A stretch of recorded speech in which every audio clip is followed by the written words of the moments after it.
Pernikahan seharusnya menjadi pelabuhan cinta, tempat dua jiwa berlindung dari badai kehidupan. Tapi bagi Rina, rumah tangganya adalah neraka dunia yang tak berujung. Setiap hari, setiap malam, hanya ada air mata dan darah yang mengalir.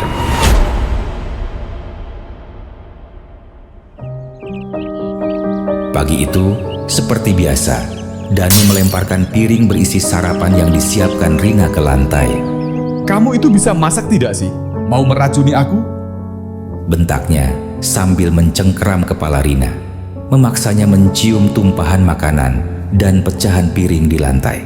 Makan itu, rasakan sendiri, wanita tidak berguna. Bisa-bisanya makanan asin begitu kamu kasih ke suamimu? Punya otak tidak kamu? Dengan nafas memburu, Danu terus menekan kepala Rina hingga wajahnya yang tirus dan pucat penuh dengan noda kuah sayur bercampur air mata. Sesudah mas, sudah, aku minta maaf. Erang Rina saat perih mulai merasuki mata dan hidungnya. Apa? Sudah kamu bilang? Satu tamparan mendarat mulus di pipi Rina, membuatnya meringis menahan sakit. Tenaga Danu tak main-main, rasanya seluruh kepala Rina remuk di bawah cengkeramannya. Rasakan itu, istri tidak berguna. Biar kamu tahu, kalau menyajikan makanan untuk suami itu kasih yang terbaik, bukan sampah seperti ini. Danu mendusalkan kepala Rina lebih keras ke lantai sebelum akhirnya melepasnya dengan gerakan kasar hingga kepala Rina terhempas. Oh, Rina meringis, darah segar mengucur pelan dari dahinya yang luka karena pecahan piring. Wajahnya yang cantik kini tampak memprihatinkan karena belepotan kuah oseng pedas tempe buatannya. Cobalah jadi istri yang berguna dan masak yang enak. Jangan tahunya minta uang saja. Aku pergi dulu. Pas aku pulang nanti aku mau masakan yang enak. Ingat, jangan berani-berani menyajikan sampah itu lagi di depanku. Danu bergegas keluar rumah. Bahkan suara tangisan bayi yang melengking dari kamarnya pun tak ia hiraukan. Memilih bergegas dengan sepeda motor metiknya, keluyuran entah kemana. Sadar, tangisan bayinya semakin serak, Rina segera membersihkan diri sambil menahan sakit dari luka-luka lecet di wajahnya. Mengganti baju yang basah secepat mungkin agar bisa lekas menyusui melati yang baru berusia 6 bulan. Namun, hampir tak pernah digendong ayahnya itu. Sembari menyusui bayinya, Rina termenung. Sudah habis air matanya selama ini menangis setiap kali Danu memperlakukannya dengan kasar. Yang masih disyukurinya, Danu tidak pernah berlaku kasar pada bayi mereka, walau ia pun seolah tak menganggapnya ada. Rina terjingkat. Suara ketukan pintu bersamaan dengan melati yang sudah selesai menyusu dan kembali pulas. Rina meletakkan bayinya ke kasur, lalu bergegas ke depan untuk melihat tamunya. sebentar. Seru Rina agak keras sambil berjalan tergopoh dan merapikan penampilannya yang berantakan. Loh, Sari? Tumben siang-siang main. Rupanya yang datang adalah adik sepupu Rina, Asiah namanya, namun panggilan sehari-harinya Sari. Iya mbak, ini tadi aku buat kolak, pengen makan sama-sama. Keduanya masuk beriringan, tak ada rasa canggung karena sudah seperti saudara kandung. Mbak, Mas Danu, ngamuk lagi? Rina tercekat, dia lupa bekas amukan Danu tadi belum sempat ia bereskan sehingga terlihat oleh Sari. Itu... Sudah mbak, kamu itu loh kayak baru kenal sama aku, cerita aja mbak. Kayak biasanya, toh aku kesini juga ada yang mau ku bilang sama mbak. Rina menghela nafas dalam, sembari membereskan sisa kekacauan tadi dengan dibantu Sari. Ia pun mulai bercerita. Jadi, cuma gara-gara sayurnya keasinan? Rina mengangguk samar. Manisnya kolak pisang buatan Sari kini justru terasa hambar di lidahnya. Dadanya sesak setiap kali bercerita, hingga tanpa sadar mulai menangis. Mbak capek, Sar. Cuma Mbak nggak bisa apa-apa. Kamu tahu sendiri Mas Danu kayak apa orangnya, tapi Mbak nggak punya pilihan lain.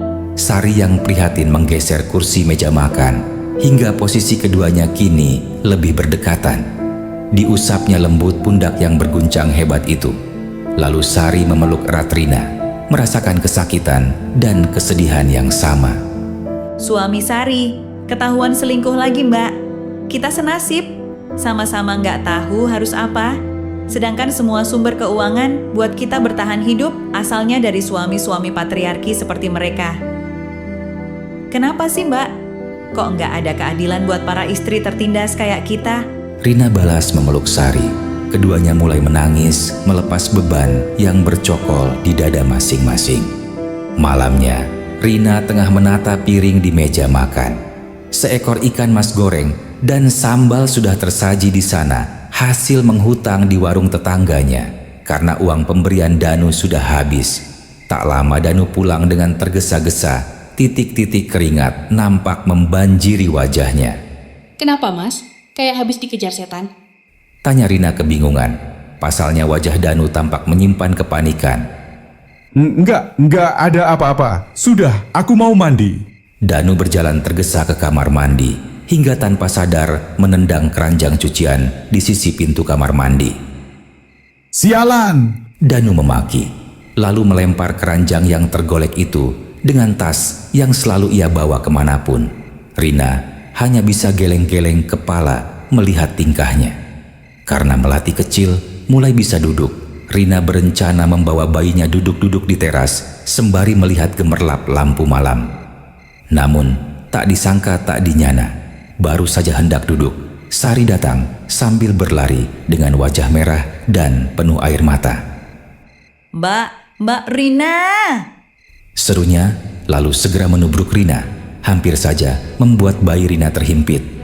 Sari menangis terseduh-seduh, membuat Rina kebingungan melihat tingkahnya. Ya Allah Sar, kamu kenapa? Coba tenang dulu, kita duduk dulu ya. Mbak ambilkan minum sebentar. Baru saja hendak melangkah masuk, Sari kembali menarik tangan Rina, membuatnya urung masuk ke rumah. Mbak, suamiku, dia ketangkep warga lagi di rumah janda muda yang punya warung itu, Mbak. Ucap Sari menjelaskan.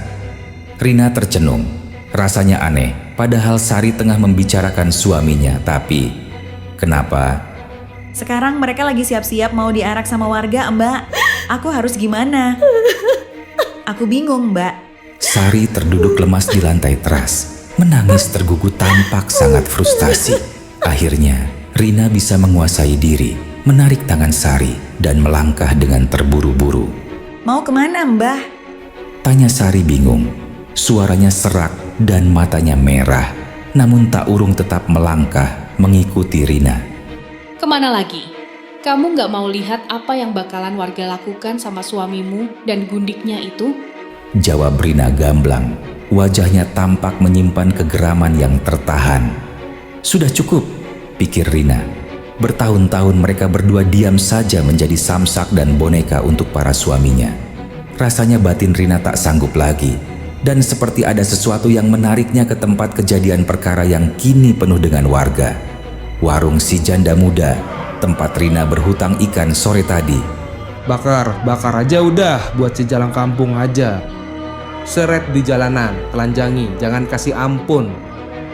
Rajam saja, rajam sekalian. Rina tercengang. Suasana bahkan lebih kacau dan ricuh ketimbang yang bisa ia bayangkan. Mungkin karena baru kali ini ada yang tertangkap basah. Wajah-wajah warga semua tampak geram, menghakimi dua insan yang sudah setengah telanjang di tengah-tengah para warga. Berhenti, berhenti. Kalian semua tidak berhak menghakimi anak saya. Dia tidak bersalah. Seorang perempuan paruhbaya mendadak menyibak kerumunan dan memeluk janda muda yang kerepotan menutupi tubuh bagian atasnya. Tapi yang membuat hampir semua warga tercengang adalah wanita paruhbaya yang merupakan ibu si janda itu keluar memakai lingerie.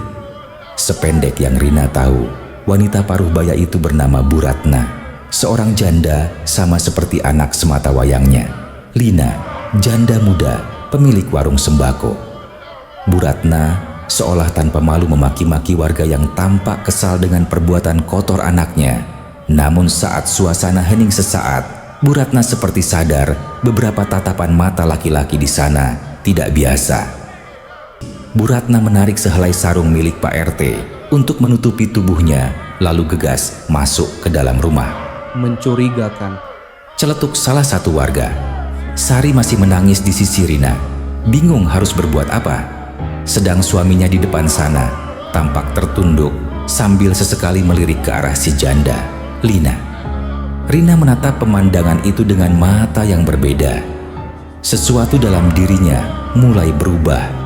Sebuah keputusan mulai terbentuk dalam benaknya. Malam itu adalah awal dari segalanya. Awal dari perjalanan Rina menuju kegelapan yang tak pernah ia bayangkan sebelumnya. Kegelapan yang akan mengubah hidupnya selamanya.